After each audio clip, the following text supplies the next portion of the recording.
In this video, I'm going to be beating Tears of the Kingdom with only weapons and armor from Hyrule Castle. You'll find the rules of this run in the description, and besides that, enjoy. Alright, let's do this. So after running my way over to Lookout Landing, I talk to Pyrrha, and we get our first glimpse of Hyrule Castle. While we make our way up Hyrule Castle, we get our first weapon, and a few more. Now right now the weapons I have aren't that good, but eventually once I get up to Hyrule Castle, there will be a huge upgrade in my weapons. Since we already got the paraglider, we might as well just go to Hyrule Castle right now.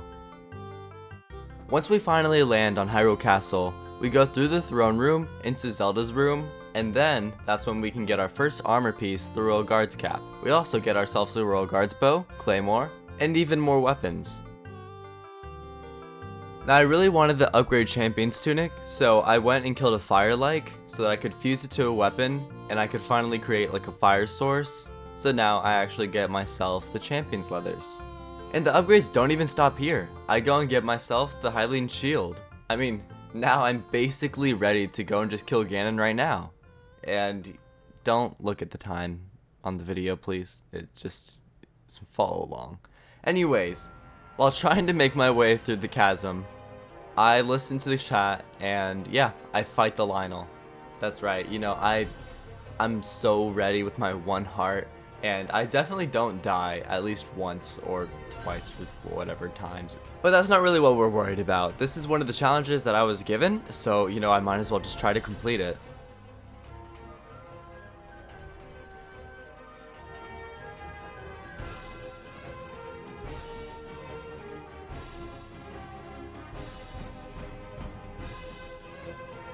Now after enough hits, and definitely enough flurry rushes, we do take down the Lynel. And this is such a big achievement. Now I have amazing weapons, and amazing bows, and amazing shields. Like, I literally fuse the Hylian shield with a Savage Lynel shield. I mean, what can be better than that? I died. Whatever, who cares? Who cares? I got major upgrades, and we're doing great. For some reason, I thought that I could just go to the imprisoning chamber, go all the way down and try to fight the Demon King's army, but something I didn't realize was how hard it would be to fight all of Demon King's army, the 5 main bosses, and Phantom Ganon. Yeah, no, I don't think that this is going to be very possible. I mean, I definitely gave it a few attempts, and I definitely thought I could do it, but yeah, as you can tell, I mean, it's not really going that well. But still, I was stubborn, and I definitely thought I could do it. And I didn't just want to give up because that would have meant 10 more hours of footage when I thought that it would only take me like 3 hours. So there was a little bit of a dilemma.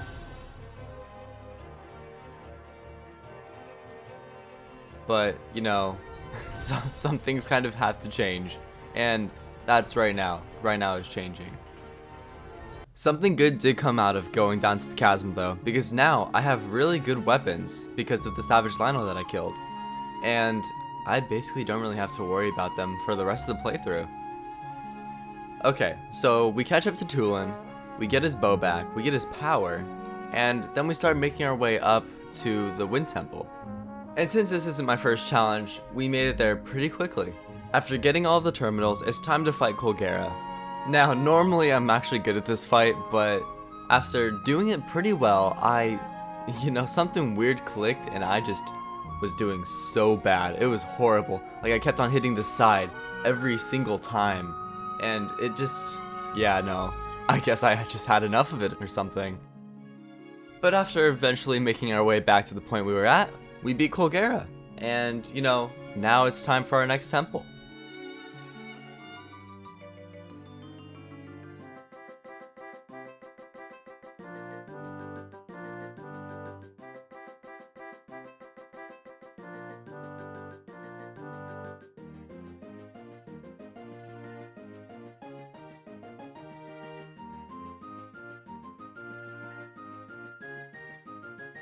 Alright, so I just wanted to show you the power that I've gotten from Hyrule Castle. You see, I basically just killed the Sludge-like in one weapon, and after using this, it's basically done. Meaning that I did beat the Sludge-like in one cycle, which normally I would have never done. Normally it would be like 4. After progressing through the story a little bit more, we get through the Zorania waterways, and we get up to the water temple, and it's time for Muktarok. Now Muktarok is a pretty slippery enemy, so whenever I try to like catch up to him and fight him, he just runs away. But, you know, with my bow and arrow, I just shoot him down and get him to second phase in 1 cycle. Now luckily for me, I had sight on shield bubble, so I didn't get destroyed by that attack, and I just snipe Muktarok out of the sky. Oh yeah, does it look like I'm gonna get him? Does it look like I'm gonna beat him? Yeah, well no, your dreams, they don't matter. I have to shoot him again. This damn sludge keeps sticking to my feet, I swear, get off of me. Now I was really close with that shot, but you know, he's impenetrable to arrows, I guess. I guess that's how it is now. Well, whatever. I do eventually just put a splash fruit on an arrow and I get Muktarok down. After a well-deserved heart container and many cutscenes later, we permanently get Sidon's power. Now why would I stop there when I could just go ahead and do another temple? So we're going over to the fire temple. So after doing this pretty cool trick, you know, pretty cool. After going lizard hunting near the Goron mines, we make ourselves just a few fireproof elixirs and go to Goron City. Yeah, I think they're having a little bit of a drug problem. After downing a fireproof elixir, we go and fight Yunobo. After only a few hits, he gets taken down. So I guess he got over his drug problem and told us to go meet him on top of the mountain. But yeah, I think there's a little bit of an enemy here, so thanks a lot, Yunobo. With a few Yunobo head slams, we do take down Miragia, or however you say it. Now the fire temple is definitely the hardest one to get through, so I'll just skip all of that and show you the boss fight. After this cool little ramp trick that I did. You know, I didn't know how I did it, I was a little surprised. Now similar to the Muktarok fight, I do a lot of damage, so I mean after I take out its legs, I just spin to win and you know, it kind of works. It just works. Now I tried to take out its first phase in a single cycle, but you know, it just wasn't in the cards. But I did eventually shoot it right as soon as I touched the ground, so I guess it still kind of counts. And now with this phase, all I have to do is hit one of its legs instead of 2, so I mean it's pretty much a little bit easier than the first phase. But damn, look at that damage. I like this run. It's really nice. Alright, Marbled Goma, goodbye, see you later, have a nice time. Heart container! Drug powers! Since the run is already going fairly smoothly, I already just head over to Gerudo town. I mean, I don't even need to restock my weapons. Hey there, Riju. She needs my help with training, but you know, I think that's just a little bit of a skill issue on her part. Anyways, her town's under attack, and we have to go help her at Karakara Bazaar. After saving everybody, Riju tells us that there's going to be an attack at Gerudo town, so we have to set up defenses. Yes, Riju, the preparations are complete, let's fight him. Okay, so I mean, it's just 1 down. It's really simple. You just gotta shoot it once, and if I just do it in bullet time, it's even easier.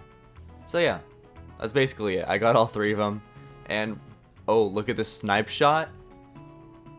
Yeah, I was a little excited. I kind of unplugged my game, but it's fine. It still worked out in the end. After getting heat stroke and making a triangle of light, it's important to the story, we fight Queen Gibdo, and you know, I thought I was gonna beat her right here and now, but nope, I guess we gotta save it for a little bit later.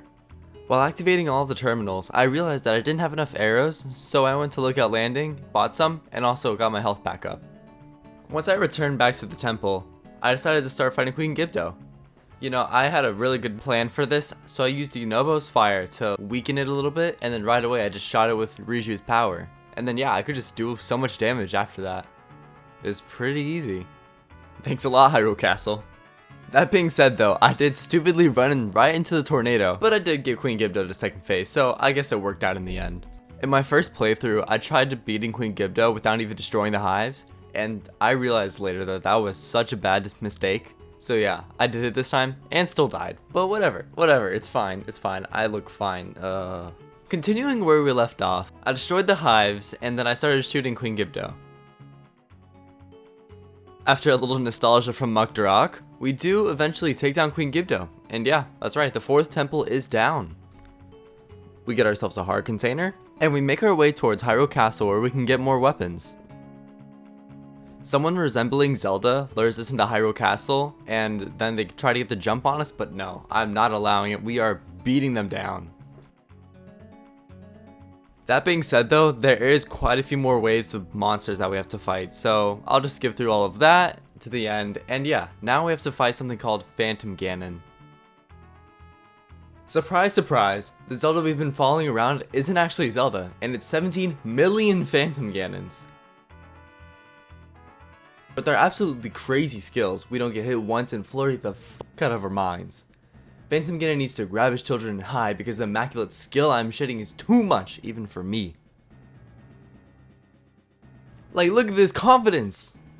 There's no way they stood a chance. Get me into that second phase! The Ganon in the back is trying to be all sneaky, but I see right through it and obliterate his skull. That's right, get out of my way. It's futile to think you even stand a chance against me. Anyways, that's the boss fight. On to the next thing. Now, one of the main reasons I actually wanted to do this challenge was because, one, I got a heart container from this point, and I confuse so many gloom weapons to all the weapons I already have, and it won't give me the gloom toll. After doing a few shrines, we go and get some more wings so that we can fly over to Dragon Head Island. This was a painstakingly long flight. But when we made it, we just immediately jumped straight into the eyeball, and yeah, we got our shrine, and we went and got a heart container. So, that means now we can open up the gate that's blocking Mineru, the next sage. So now with Mineru's skull in my hands, I take it down to the depths and start the construction of a Zonai robot body. After going to all the separate depots, I do get all of the body parts and then make Mineru. After a little bit of a journey, I attach military grade missiles on the back of the robot and jump up to the spirit temple. Since the hard part is already over, all we have to do is take a little bit of a walk and find a secret stone. Now, it wouldn't be that easy, so we have to fight a boss. And that's the Seized Construct. Now, it's a little bit sped up so that you can see the full fight, but yeah, once you get it down to a science, you can really see how simple the patterns are. And that's the boss. Now, with another heart container and Mineru's power, there was a little bit of story left, but yeah, after that, all we have to do is go down, make our way through the chasm again, and now it's time to fight the Demon King's army. Unlike the first time I tried to fight the Demon King's army, it's not just Link swinging his sword around and hopefully hitting something. I actually have help this time, so definitely won't die. But yeah, after collecting some Sundelions, I went back down, and I could use healing stuff now. So I was really set. Alright, time for the Demon King. Now after this Flurry Rush, you'll see that I absolutely obliterate Ganon's health. He doesn't even stand a chance. Get out of here, Ganon! After bombarding Ganon with a bunch of fire choo-choo jellies, I do get hit, but it's fine because in the end, I do get Ganon down to second phase. And he decides he's done holding back. Now after just a few more Flurry Rushes, Ganon gets backed into a corner and decides his best course of action is to eat a rock or something. Yeah, whatever. Everybody close your eyes, you don't see this. Now the only thing left to do is weaken the dragon's health by smacking him a bunch of times. Until eventually, I can hit his head, but I end up getting smacked off at the last moment. So eventually after having to wait a whole cycle to get back on his head, I destroy the secret stone and we complete the Hyrule Castle only challenge. Well, kind of, but this doesn't count, don't look. Thank you to everybody who made it through the whole video, you're awesome, and go watch another video of mine right now. I dare you to. Besides that though, have a great rest of your day.